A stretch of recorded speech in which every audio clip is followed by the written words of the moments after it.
जैसे ये मूवी शुरू होती है हम एक राजा को देखते हैं जो कि अपनी ताकत की वजह से बहुत मशहूर था। इसके पास बहुत सारे सोल्जर्स थे। वो उनके पास जाता है और उनसे कहता है कि तैयार रहो, हम दूसरे किंगडम पर हमला करने जा रहे हैं। वो सब रेडी होते हैं और इस किंगडम पर हमला करने के लिए निकल पड़ते हैं। जैसे ही लोग उस जगह पहुंचते हैं वहाँ का राजा भी उधर आ जाता है और उनसे पूछता है कि तुम सब यहाँ क्या कर रहे हो, तुम सब चले जाओ यहाँ से।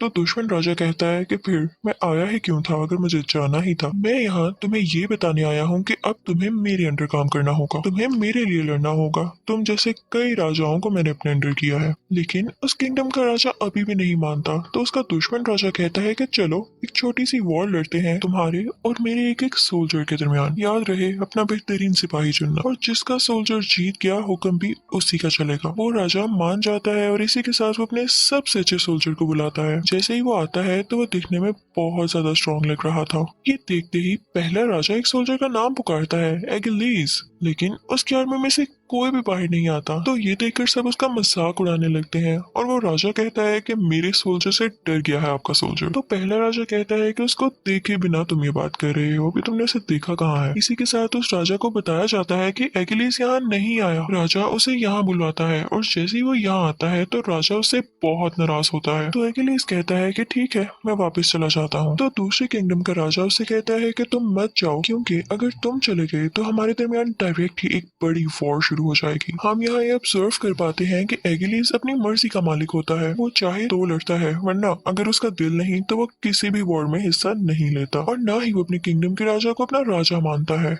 अब लड़ाई शुरू होती है और एगिलीस उस एरिया में जाते साथ ही दूसरे किंगडम के सोल्जर को पहले ही वार में मार डालता है और फिर सबसे कहता है कि आओ मैं खड़ा हूँ यहाँ और करना है किसी का मुकाबला मुझसे। लेकिन अब तो कोई भी उसका सामना हरगिज नहीं करना चाहता था। दूसरे किंगडम का राजा भी अब समझ चुका था कि मुझे अब सब कुछ इस दुश्मन राजा के हवाले करना होगा। तो वो अपनी कमान एगिलीस को पकड़ाता है कि ये लो, ये तुम्हारे राजा की हुई। तो एगिलीस उससे कहता है कि मेरा किसी राजा से कोई लेना देना नहीं, और ये कहकर वो वहां से चला जाता है। अब सीन चेंज होता है और हम एक और किंगडम ट्रॉय को देखते हैं, जहाँ के एक राजा के दो बेटे होते हैं, एक हेक्टर और एक उसका छोटा भाई। हेक्टर भी बहुत फेमस वॉरियर था, बिल्कुल एगिलीस की तरह। उनके किंगडम और एक और किंगडम की बहुत लड़ाइयाँ चल रही थी, लेकिन अब ये लोग उनसे सुलह करना चाहते थे। हेक्टर और उसकी आर्मी वहां जाती है और वो लोग इन्हें बहुत अच्छे से होस्ट करते हैं, इन्हें तरह तरह के खाने खिलाते हैं। इस किंगडम का राजा जहाँ पर ये लोग आए थे वो उसका छोटा भाई होता है जिसका एकिलीस सोल्जर था। इस राजा की वाइफ यानी रानी बहुत यंग और प्यारी होती है। अब इन दिनों के दौरान हेक्टर का छोटा भाई उसे पसंद करने लगता है, और जब वो टाइम आता है कि हेक्टर और उसका छोटा भाई यहाँ से चले जाएं, तो हेक्टर का छोटा भाई उस रानी को भी अपने साथ ले आता है। हेक्टर को ये बात अभी तक पता ही ना थी, लेकिन उसका भाई उसे कुछ टाइम बाद उसको सारी बात बता देता है। हेक्टर उसे बहुत डांटता है कि हम सुलह करके आ रहे हैं और तुमने एक नई जंग तैयार कर ली। वो फैसला करता है कि वो रानी को वापस छोड़कर आएगा और माफी भी मांगेगा, लेकिन उसका भाई कहता है कि मैं हरगिज ऐसा होने नहीं दूंगा, ये जहाँ जाएगी मैं इसके साथ हूँगा। अब हेक्टर कुछ नहीं कर पाता और उसे उसकी बात माननी ही पड़ती है। जब उस किंगडम के राजा को ये बात पता चलती है तो वो अपने भाई से कहता है कि ये कैसी सुलह हुई, ये तो सरासर धोखा हुआ। अब मैं इनको नहीं छोड़ूंगा, इन पर हमला करूंगा क्योंकि इन्होंने मेरी बीवी को चुराया है। उसका भाई कहता है कि मैं तुम्हारे साथ खड़ा हूँ भाई। इनफैक्ट वो भी ट्रॉय पर कब्जा करना चाहता था। अब वो लोग चाहते थे कि इस वॉर में एकिलीस भी उन्हें ज्वाइन करे, लेकिन जब एकिलीस से पूछा जाता है तो वो उन्हें साफ साफ मना कर देता है, क्योंकि वो राजा काफी जालिम था और एकिलीस था कूल किस्म का बंदा, इसलिए वो उसके लिए लड़ना ही नहीं चाहता था। रात को वो राजा खुद ही प्लान कर रहा होता है कि किस तरह से ट्रॉय पर अटैक करना है। तो वहाँ एक आदमी उसे कहता है कि एकिलीस के बगैर ये तो इम्पॉसिबल है। तो वो आदमी उसे कहता है कि आप उसे बात तो करके देखेंगे, बहुत बड़ी वॉर होने वाली है। तो वो राजा एकिलीस के पास एक आदमी को भेजते हैं जो जाके एकिलीस से कहता है कि ये हमारी इज्जत का मसला है, ये बहुत बड़ी वॉर होने वाली है, और अगर तुम हमारे साथ लड़ोगे तो लोग तुम्हारा नाम हमेशा याद रखेंगे, और तुम यही तो चाहते हो। एकिलीस चाहता भी यही था। तो ये सुनकर वो खामोश हो जाता है। एकिलीस मशवरा करने के लिए अपनी मदर के पास जाता है, तो उसकी माँ उससे कहती है कि ये जंग बहुत भयानक होने वाली है और कोई नहीं जानता कि अगर तुम यहाँ जाओ तो वापस आओ भी या नहीं। लेकिन एक बात जरूर है, अगर तुम इस जंग में मारे गए तो लोग तुम्हारा नाम रहती दुनिया तक याद रखेंगे। अब हम देखते हैं कि ये सब लोग उस जंग की तैयारी में बहुत सारी शिप्स लेकर निकल पड़ते हैं। दूसरी तरफ हम हेक्टर को देखते हैं जो कि अपने फादर के पास जाता है, यानी ट्रॉय के किंगडम के राजा के पास। वो कहता है कि हमें उस राजा की बीवी को वापस छोड़ाना चाहिए, इससे पहले कि बहुत बड़ा हमला हो और हम सब मारे जाएं। तो ट्रोय का राजा कहता है कि इसमें उस रानी की भी तो मर्जी थी और मैं किसी का दिल नहीं तोड़ सकता। तो हेक्टर कहता है कि एक दिल टूटना हजारों लोगों की जान जाने से बेहतर है, लेकिन वो राजा उसे वापस भेजने पर तैयार नहीं होता। तो आगे से हेक्टर कहता है कि आप जानते भी हैं कि वो दोनों राजा कितने जालिम हैं। वो अपनी बहुत बड़ी फौज के साथ यहाँ पर आएंगे और हमें मार डालेंगे। तो ट्रोय का राजा कहता है कि बेटा, आज तक हमें कोई हाथ नहीं लगा सका क्योंकि हमारे किंगडम की दीवारें हैं ही इतनी ऊंची, और तुम फिक्र नहीं करो, वो जितने भी फौज ले आए हमारी दीवारें इतनी मजबूत हैं कि कोई अंदर नहीं आ सकता। लेकिन हेक्टर अभी भी बहुत परेशान था क्योंकि कहीं ना कहीं वो जरूर जानता था कि ये आगे जाके बहुत बड़ा मसला होने वाला है।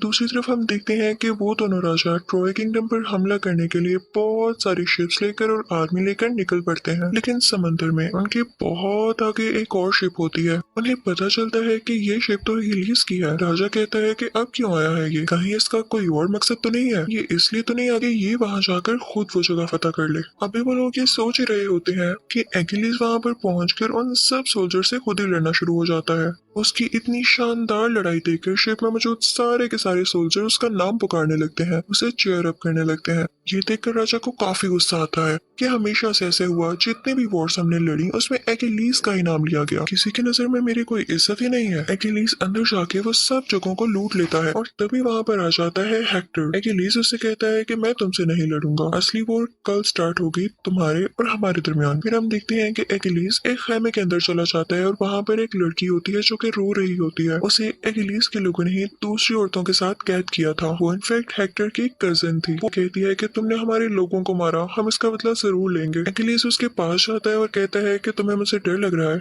तो वो लड़की कहती है कि नहीं। एकिलीज समझ जाता है कि कोई अच्छी लड़की है, ये जाहिर है ये हेक्टर की कजिन है तो शाही खानदान से ही हुई ना। एकिलीज उसे कुछ नहीं कहता और राजा के पास चला जाता है। राजा उससे कहता है कि जंग जीतकर तुम ये समझ रहे हो कि लोग तुम्हें याद रखेंगे, ये किंगडम तो मेरा है और मैं ही इसका राजा हूँ। तुमने पहले जाकर चालाकी क्यों की और तुमने तो इनका सब माल भी लूट लिया। तो एकिलीज कहता है कि जितना भी मैंने पैसा लूटा, जितना भी माल लूटा, वो अब मेरी तरफ से तोहफा रख लें। तो राजा कहता है मुझे इस सब की कोई जरूरत नहीं, और तभी वो अपने सोल्जर्स को ऑर्डर देता है कि उस लड़की को लाया जाए। ये वही लड़की थी जिससे एकिलीज अभी अभी बात कर रहा था।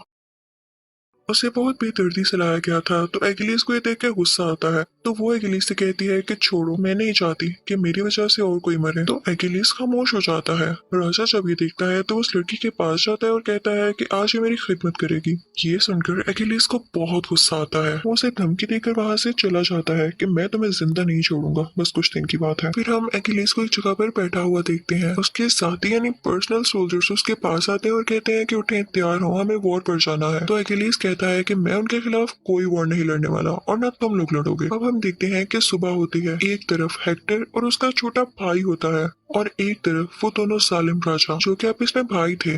अब वो राजा हेक्टर से कहता है कि तुम्हारा छोटा भाई मेरी बीवी को पसंद करता है, तो क्यों ना हम दोनों में ही वॉर हो जाए और जो इस वॉर को जीतेगा वो उसको अपने साथ ले जाए। अगर मैं हारा तो मैं यहाँ से चला जाऊंगा, ये वादा है मेरा। लेकिन उस दुश्मन राजा को ये बात चुभने लगती है क्योंकि वो तो ट्रोय पर कब्जा करने आया था। तो वो अपने भाई से कहता है कि तुम हेक्टर के छोटे भाई को मार देना ताकि हम ट्रोय पर कब्जा कर सकें। अब हेक्टर के छोटे भाई और उस राजा में जंग स्टार्ट होती है। वो बहुत बुरी तरह लड़ते हैं। अब वो राजा हेक्टर के छोटे भाई को मारने ही वाला होता है कि हेक्टर बीच में आके अपने भाई की जान बचा लेता है और उल्टा उसी राजा को मार देता है। उस राजा का भाई कहता है कि इन पर अटैक कर दो। उसके सब सोल्जर्स उस पर हमला करने लगते हैं, लेकिन क्योंकि आज एकिलीज इनके साथ नहीं था तो ये लोग हारते जा रहे थे। इनके काफी ज्यादा सोल्जर्स मर रहे थे। सब सोल्जर्स डर जाते हैं और कहते हैं कि हम तो राजा की बीवी को छुड़ाने आए थे, लेकिन अब जब राजा की डेथ हो गई है तो फिर इस वॉर का क्या फायदा है। दूसरी तरफ हम देखते हैं कि उस राजा ने यानी जिस राजा की डेथ हो गई है उसके भाई ने उस लड़की को कुछ सोल्जर्स के हवाले कर दिया था, यानी वही लड़की जो हेक्टर की कजन थी। वो सोल्जर्स उसे टॉर्चर कर रहे होते हैं, उसके साथ बदतमीजी कर रहे होते हैं और तभी वहाँ पर एकिलीज आ जाता है और उन्हें मार देता है और फिर उसे अपने साथ खैमे में ले आता है। वो दोनों आपस में बातें करने लगते हैं। तो एकिलीज उसे कहता है कि तुम परेशान नहीं हो, हर चीज टेम्परेरी होती है, वक्ती होती है, वक्त के साथ सब कुछ ठीक हो जाएगा। वो लड़की उससे कहती है कि मुझे तो लगा था कि तुम भी जालिम हो लेकिन तुम दिल के अच्छे हो। अब हम देखते हैं कि एकिलीज सो जाता है और वो लड़की उसके पास आती है उसको मारने की नियत से। एकिलीज की आंखें बंद होती हैं लेकिन उसे फिर भी पता चल जाता है कि ये मुझे मारने आई है। वो उससे कहता है कि मार दो मुझे। तो वो कहती है कि अगर मैंने ऐसा ना किया तो तुम दूसरे लोगों को भी मार दोगे, तो बताओ मैं क्या करूं। तो एकिलीज कहता है कि हाँ मैं तो मारूंगा ही, तुमने मुझे मारना है तो मार दो। तो वो उसे नहीं मारती और उनमें सुलह हो जाती है। वो उससे कहता है कि मैं तुम्हारे किंगडम पर अब हमला नहीं करूंगा और वो अपना सारा सामान शिप में डलवा देता है। लेकिन तभी हम देखते हैं कि उस किंगडम के सोल्जर्स रात को चुपके से ट्रॉय किंगडम पर हमला करने लगते हैं। तो हेक्टर कहता है कि रात में इस तरह हमला करना कितनी बुरी बात है। अब हम देखते हैं कि इस वॉर में एगिलीस के साथ उसका एक कजन भी था जिसकी शक्ल भी थोड़ी बहुत एगिलीस से मिलती जुलती थी। जब एगिलीस सबसे कह रहा होता है कि हम ये वॉर कंटिन्यू नहीं करेंगे तो उसका कजन उसे कहता है कि यार अभी मत जाओ, हमें ये वॉर कंटिन्यू करनी चाहिए, लोगों ने इतनी जाने कुर्बान की, इसका क्या फायदा। लेकिन एगिलीस नहीं मानता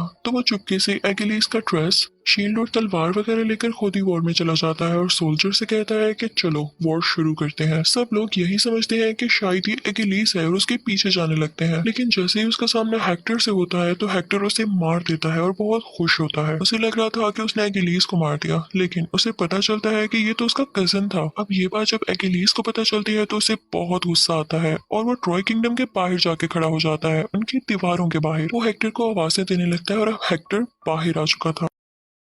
उन दोनों में बहुत लड़ाई होती है। यहाँ पर एगिलीस हेक्टर को हमेशा के लिए मौत की नींद सुला देता है, उसे मार देता है। फिर एगिलीस हेक्टर की डेड बॉडी को घसीटता हुआ अपने साथ ले जाता है। रात को खैमे में हेक्टर का बाप यानी ट्रॉय का राजा वहां पर आता है और कहता है कि मुझे मेरे बेटे की डेड बॉडी दे दो, मैं उसे वो एहसास देना चाहता हूँ जो एक मरने वाले वॉरियर को दिया जाता है। तो एगिलीस उससे कहता है कि क्या आपको डर नहीं लग रहा मौत से, मैं चाहूँ तो आपको भी मार सकता हूँ। तो वो राजा एगिलीस से कहता है कि तुम्हें क्या लगता है जिसका जवान बेटा मर गया हो उसे मरने की और जरूरत है। तो एगिलीस उसे उसके बेटे की लाश यानी डेड बॉडी लौटा देता है। सब लोग बहुत उदास होते हैं क्योंकि हेक्टर वाकई बहुत अच्छा वॉरियर और इंसान था और लोग उसे बहुत मिस कर रहे थे। इसके साथ साथ एगिलीस उसे कहता है कि आपके बेटे के मरने के गम में मैं आपको 12 दिन का रेस्ट देता हूँ और इसके साथ वो हेक्टर के कजिन को भी रिहा कर देता है, आजाद कर देता है और कहता है कि 12 दिन तक मैं आप पर कोई हमला नहीं करूंगा। जब एगिलीस के राजा को ये बात पता चलती है तो वो गुस्से से आग बगोला हो जाता है कि तुमने मुझसे पूछे बगैर ये कैसे कर दिया। अब 12 दिन के बाद ट्रॉय किंगडम के जब राजा और सब लोग बाहर आकर देखते हैं तो कोई भी बाहर नहीं होता, सिर्फ लकड़ी का बना हुआ एक बड़ा सा घोड़ा होता है और उसके आगे कुछ मरे हुए लोग पड़े होते हैं। ट्रॉय किंगडम के लोग कहते हैं कि इन्होंने हमारी रिलीजियस जगहों पर अटैक किया इसलिए इनको सजा मिली। वो समझते हैं कि सब मारे जा चुके हैं और कुछ डर के भाग गए हैं।